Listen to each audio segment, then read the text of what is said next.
Hey YouTube, welcome back to Universe X, and today I am going to start a two-part little video about set 11 and where the different archetypes / leaders have settled now. So right before we get into it, as per usual, just always trying to make a discussion, so if you have thoughts, please leave those in the comments. I will get back to them as soon as possible. I would just love to have that discussion. The next thing is, if you haven't already, think about joining the Dragon Ball Super card game community on Facebook. The link will be in the description. It is the largest group in this game, and it is just your one-stop shop for news, for just discussions, for spoilers. There's a lot of stuff in there that'll just help you be in the loop in general. Also, starting a Discord, link is down there in the description as well. And yeah, if you like the content, think about hitting that subscribe button, because I'm trying to grow the channel and I need your support to do so. So, a lot of stuff on the horizon, a lot of cool things that I may be able to get started soon. Thinking about some really snazzy giveaways, talking to the powers that be in the background, but there is a lot of stuff on the way. So, with that being said, set 11 introduced 10 new leaders, and across these two videos I'm going to talk about 9 of them, because I don't really think Goku, and pretty much 9.5, because the Black Goku, he's not really an archetype leader, you know what I mean? He's just a generically good leader, and by good I mean he's a generically playable leader. Excellent for draft. So moving right along, I'm going to start kind of where I think it is going to go, from where I think things are the coldest to the hottest, and so naturally I have to start with this video being villains, as the title says, with Garlic Jr. Now, I'm putting him at the bottom of the barrel. Doesn't see much tournament play. He's a very odd archetype. Really, I'm gonna just put it out there, and I'm sorry, if you're a Garlic Jr. lover, please show me the way. Let me know if you have any videos yourself, if you have any lists, you can join my Discord and show them to me.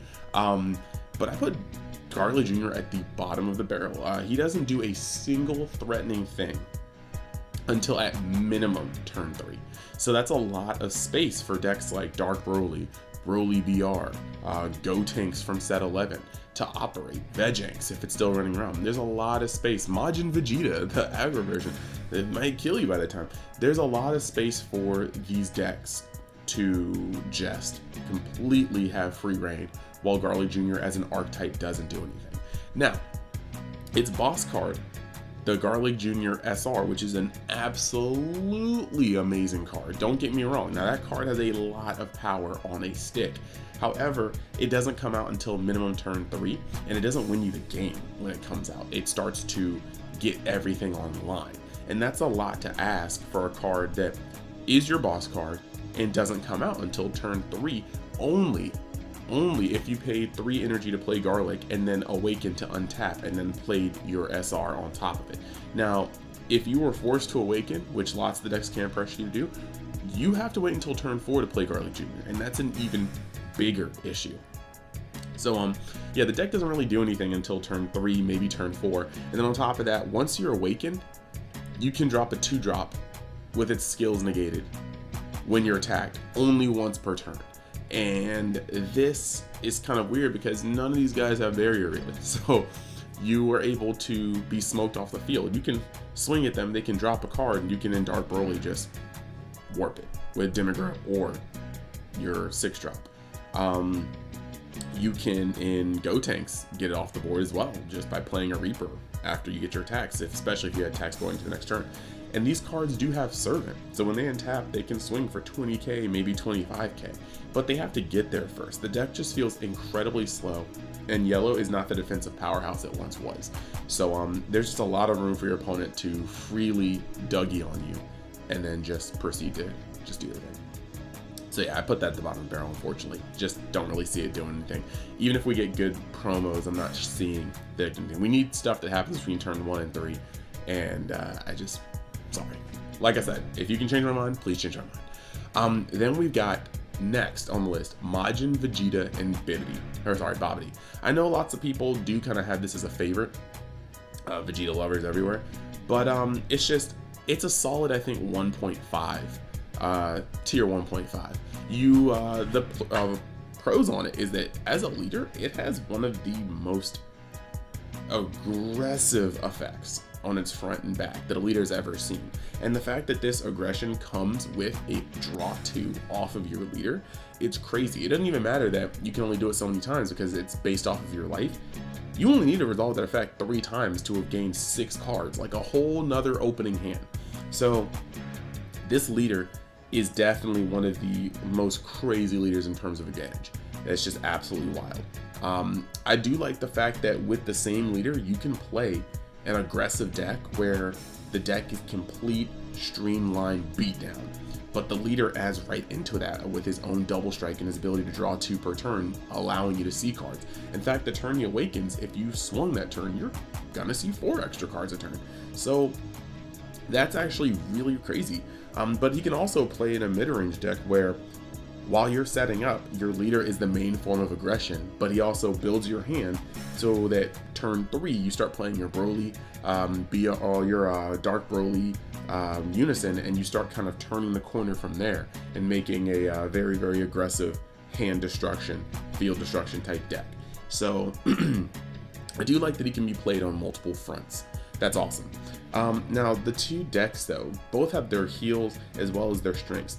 The aggro deck has been cited as early as the cards being spoiled. The ability to swing at you for multiple double strikes a turn, a couple single strikes, including things like Beerus, Bardock, Awaken Instincts, things like that, and then finishing off with a super fat Celzino after playing the Boo SR. And this can all happen on 2 energy, mind you. So with his Awaken skill, of course, so you're technically using 4 that turn. But it's an incredibly powerful deck, and the only real issue with it is that it needs to draw a sequence.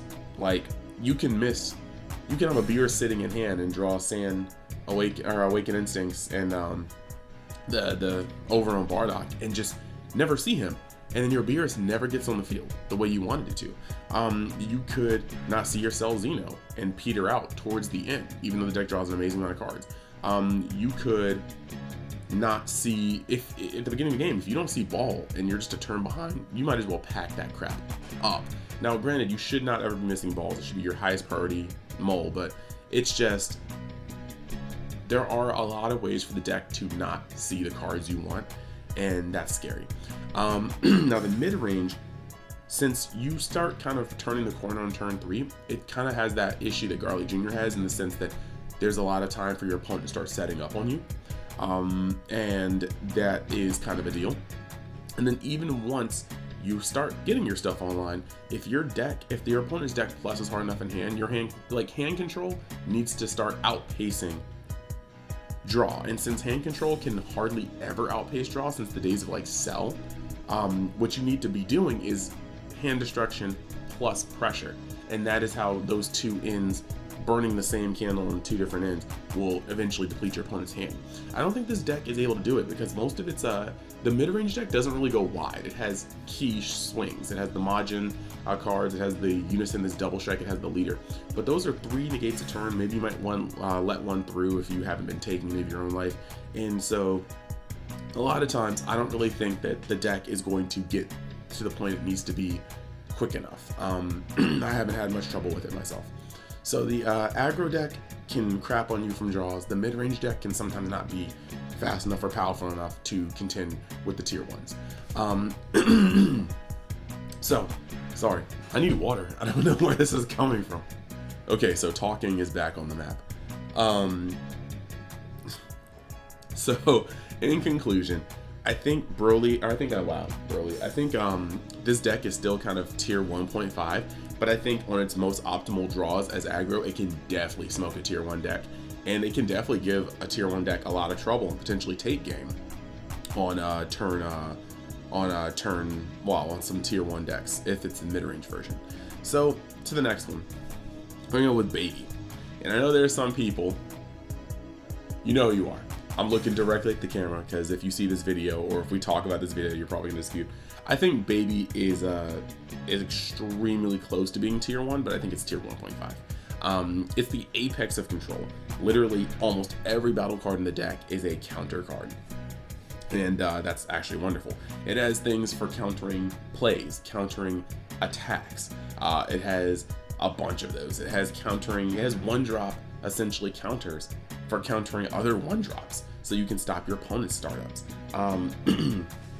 The deck has a very unique field card that starts out in play, so you never have to fish it. If your opponent destroys it, yeah, that's a problem, but most times you're not going to destroy a 3-cost extra card, or 3-cost field card.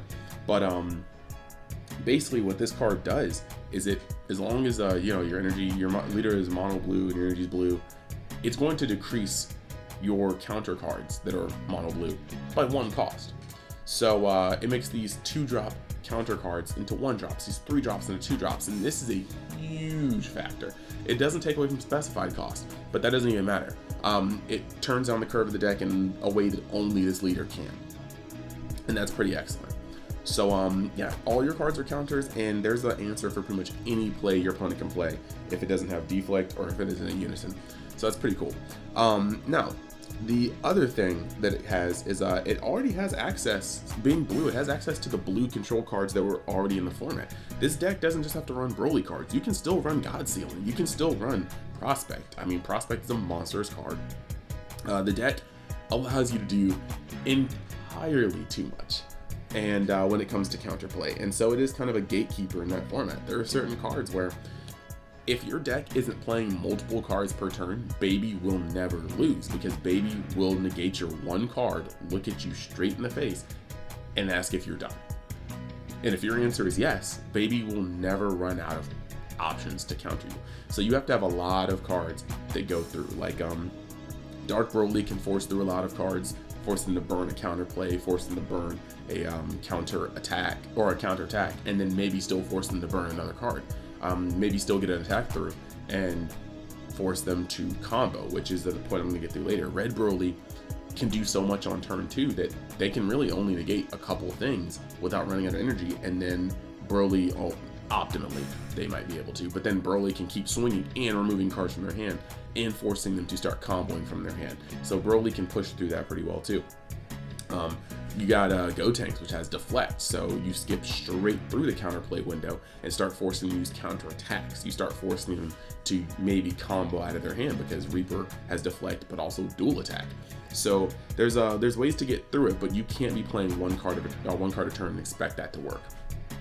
And then what I was about to say is this is the same weakness as other counter heavy decks. You play too many things for them to run. If you have a lot of free cards to play, their counters generally aren't free.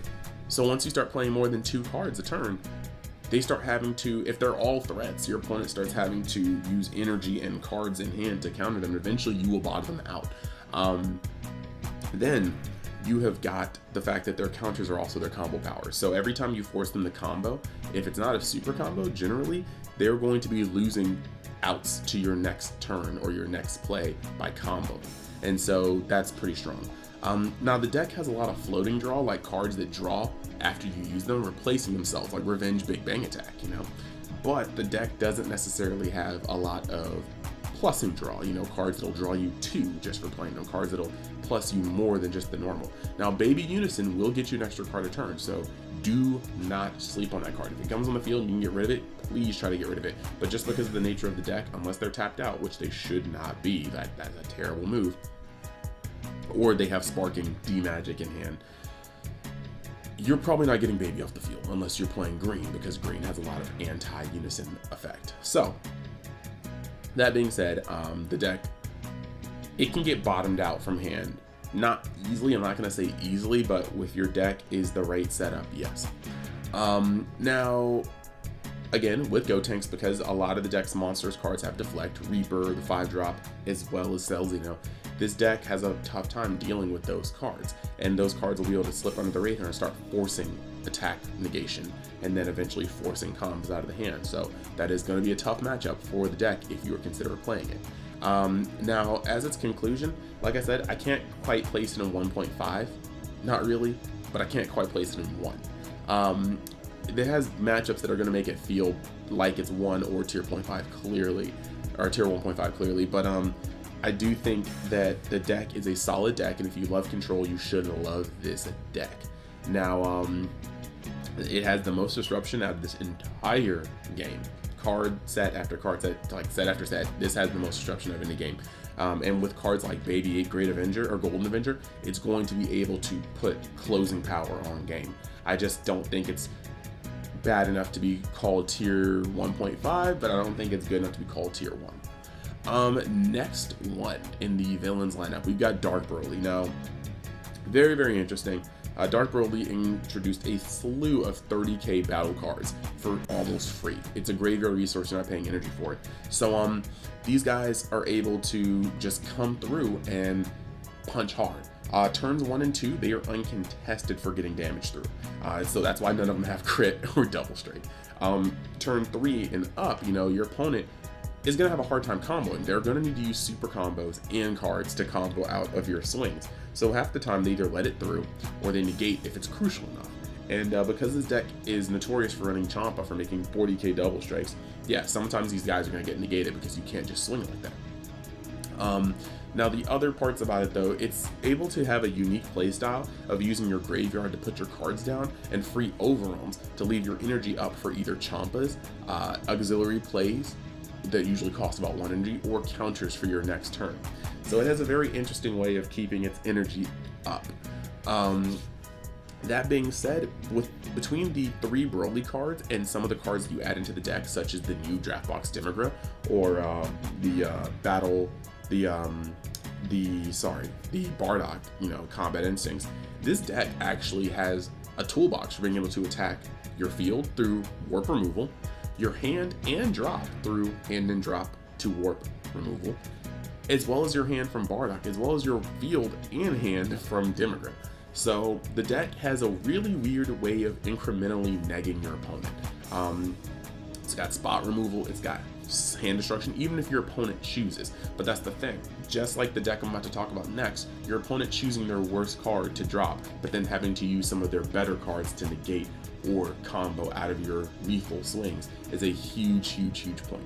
So that kind of is what it is. Now on its front side, right, you are an acceleration monster. If your turns go optimally, you're gaining a card from life, you're gaining a card from swing, and when you gain that card from life, you're checking top 5 cards of your deck to attempt to put 3 black battle cards into your grave. Now you can whiff on this, but in an optimal turn, your leader is adding 2 cards to your hand and putting 3 black battle cards into your grave. And you need 6 cards outside of each Dark Broly to put it onto the field for free. That's huge acceleration. That being said, you can start running through your cards fairly fast for a 50 card deck, so you have to be mindful of your resources. Now, when your card flips over, you're going to draw 2 cards. So the turn that your card flips over, you're adding 4 cards to hand. 1 from life, 1 from your swing, if you can swing, 2 for your awakening. And then actually a 5th card from your backside effect of putting 3 black battle cards with 30k power from your warp to your drop and then drawing a card. So a 5 card swing. That is absolutely monstrous. However, every turn after that, you're only adding 1 card from your leader, and it's by putting those 3 cards back from the warp to the drop and drawing a card. So from when you flip, on that turn, you're almost on a time clock for how much advantage you have until you're bottomed out and making the minimal plays from your graveyard, not really doing much from hand. So you do have to keep the pressure on. The deck is all about tempo and pressure. Getting your opponent down to 3 life as early as possible is pretty much where you want to be, because that makes it so that almost every attack they have to negate or they have to waste cards to combo out of. And this is a deck where comboing out of their slings is not exactly the most easy thing. Now, once your leader is flipped over, you have a really cool ability where you can sack one of these 30k battle cards from your hand or your field. They don't have combo costs, most of them. Like combo value, that's 0 for most of them. So comboing these things or sacking them for 5k allows you to have some of the most aggressive offensive or defensive shotguns. I've defended on the back end 100k, and it's just been like, wow, this is pretty cool. Dark Broly is the deck I play. So that's pretty cool. Now the thing though is weaknesses. 1, you can still whiff a lot on your front side, and that kind of hurts. 2, Graveyard Disruption, especially against the mirror, is at prime and can really hinder this deck. It is, I think, in this format, one of the most thought-intensive sequencing decks because numbers are everything. You can off-sequence by one card in your graveyard and miss potentials for playing 2 battle cards that turn that you would have been able to play had you just done the math right. So you need to be very, very focused as well as polished with your sequencing, or else you will miss summons that you shouldn't miss. Another weakness is that because all the cards are 6-drops and they get cheated out, you don't ever play them for hardcast really. You will get absolutely reamed by cards that stop you from swinging with cards that you shouldn't have on the board, such as Trunks, Heroic Prospect, such as Vegeta, Unison of Fury. These cards will literally lock you out of the game, and that is rough. So you have to be warned. There are cards that will literally look at you and tell you that you cannot swing once this turn. You got to be real about that. Now, then you got the fact that pretty much every card in the deck is a single strike. So you're going to generally having to be touching your opponent a total of 8 times to win the game.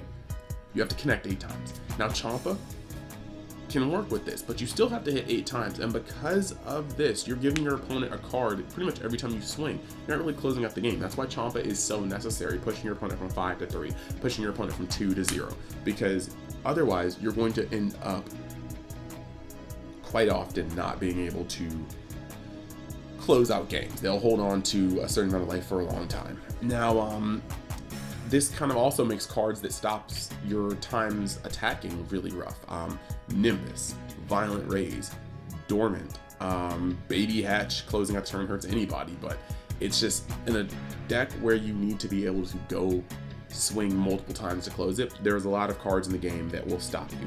And then this also makes certain decks very much so hard to face. I mean, between Baby Hatch and Trunks Heroic Prospect, blue can be hard. Between Dormant, green can stop your turns, you know, because you're not swinging with a triple strike or a double strike. It is what it is. My conclusion, I think this deck, because of Demagogue, Dropbox Demagogue, is now solid in tier 1, but I also feel like the decks are going to need to evolve from where they are now. You can't just rely on your 6-drops, because more and more decks are being able to play cards that stop you from swinging with your 6-drops before you have 6 energy, that stop you from swinging multiple times in a row. So I think on that front, you're going to need to evolve the deck in order to keep it on the competitive scene. And I'm going to try to do that. That's going to be some things I'm going to be working on my channel. Now, the last one, to hopefully tie up this video before it hits like 25 minutes. We've got Broly BR. I have it at the top of the list because it is darn near a flawless deck in its main form. Like, it's crazy. My main question is, Bandai, why would you do this? So to not harp on about it too much, because I talked about it in the interview I had with Jordan, which if you haven't seen, I'm going to put the link in the description because it was a really good talk. Fundamentally, aggro in this game, early game aggro, is meant to put your opponent at a low life total early, and that low life total will force them to awaken sooner.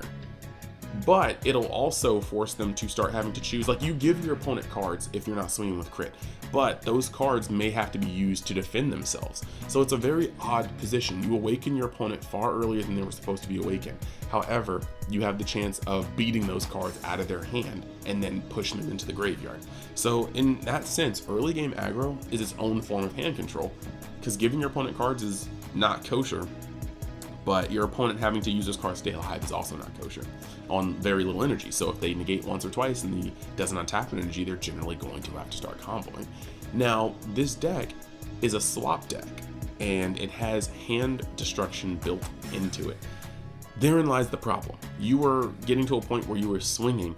Your opponent has to remove the most dead card in their hand, leaving their counters and their live cards for next turn. And then once they run out of the energy to counter you with, they're going to have to start comboing some of these live cards to stop themselves from dying. And what you end up with is a Swiss cheese hand the next turn that can't press as hard as you want to.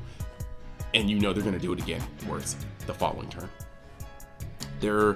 No early game aggro deck should have hand destruction built into it, and I will state that until I stop playing this game, maybe in like a gajillion years when it finally does. I don't know.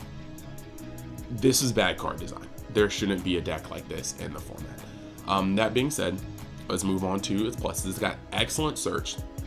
The deck has Vampa. The deck has multiple cards that just make sure that your line gets off safely. Even the Unison is going to search your deck for a piece to make sure that you don't miss. That's crazy. Like, Kale is the cement to the bricks that are Broly BR. Now, servant-powered swings are going to push these guys up really, really heavy. They're going to be able to swing for numbers that you don't really want to combo out of, so you'll just kind of take the damage, negate the crit, take the damage, and that's kind of wild. And again, you're going to start, as they go off the chain, removing cards from your hand, which is really going to mess up things. Now, you've got crit mixed into the mix because the deck clearly needed to have crit. On top of next to free swap cards and removing cards from your hand, the deck clearly needed crit. Take that as you will. Then there's a couple blockers in there that get put out for free, because the deck needed that too. Like, the deck needed to be able to put a blocker on board going, you know what, just in case you actually survive and have a decent play, I'm gonna stop one of these attacks with this blocker on the field if you can't remove it. Wonderful. The deck also has Violent Rays, we introduced in the set, which, if you don't know already, Violent Rays, you negate, you discard a red card, and you can choose below 20,000 or above 20,000, and your opponent cannot swing with things that are 20,000 or above, or can't swing with things that are below 20,000. It locks you out of the game there too, because the deck clearly needed a blanket negate with all this aggression. Again, I don't think Bandai did correctly making this archetype. It's not really balanced. So its only heal really is how tight the deck is. You really play 4 of every pretty much great card in the deck and maybe 3 of something else. It's a disgustingly tight deck, but that's because it works like a well-oiled machine. It does all the things it needs to do, and there's nothing you can really do about that.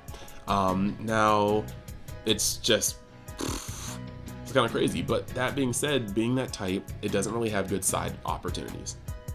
And it doesn't really have a way to pivot mid-game. It doesn't really have a way to pivot in the format. If a Bandai style Silver Bullet comes out, the deck's kind of just SOL because it really can't adapt. There's no way you can really change the deck without making it less consistent. And so that's kind of that. The only way this deck could get better is if Bandai started condensing cards that are into it, you know, like instead of a Ba and a Paragus, make a Paragus shooting off Ba's ear in the movie, and then give it the effects of both the Ba card and the Paragus card. Then you can get rid of 8 cards, put in 4, and then have 4 more spaces. But please, Bandai, don't do that. Just don't do that. Please, don't do that. They would do it and put it in a TP. Don't do it. That being said, the only other weakness is that, you know, the deck could... There's certain decks that don't really operate off energy the same way, like Gotenks can play its best card for 2, Dark Broly doesn't have to, the Mirror doesn't have to, and in these decks, you can skip a charge turn. And, like, there's a pivotal, basically, it's the top end of its swap chain needs you to have 4 energy or your opponent to have 3 energy. So if you skip charge on that pivotal turn, you can stop them from hitting their top end just a little bit earlier. Now, that leaves you a window to try to clock them in the head and get life down, hopefully put them at a point where they start having to combo some of their pieces. That being said, this only works if they don't have an energy up for Violent Rays. Sorry. Like, if they have Violent Rays, I'm sorry, your gap turn just turned into you skipping charges for them to lock you out of swinging, and then them charge up to 4 or 3, and that it just, gosh, it's so bad. So that's pretty much that. Conclusion, the deck is not tier 0, it's tier 1. However, being tier 1 and not tier 0, I don't think it's long for the competitive scene, because if the format evolves around it, a deck comes out that specifically hinders it, or a Silver Bullet is made, the deck doesn't have the leeway to bounce back and counter like that. So, that being said, I said I wanted to keep it under 25. It ended up being pretty much 30. I hope you guys enjoyed the video. Comment in the description if you did like it. I'm gonna see if I can use that new YouTube segment thing so you can see which decks are being talked about. And yeah. I hope you guys enjoyed the content. Think about subscribing if you did, and I will put the link to part 2 in the description as soon as it happens. And yeah, you guys have a wonderful day.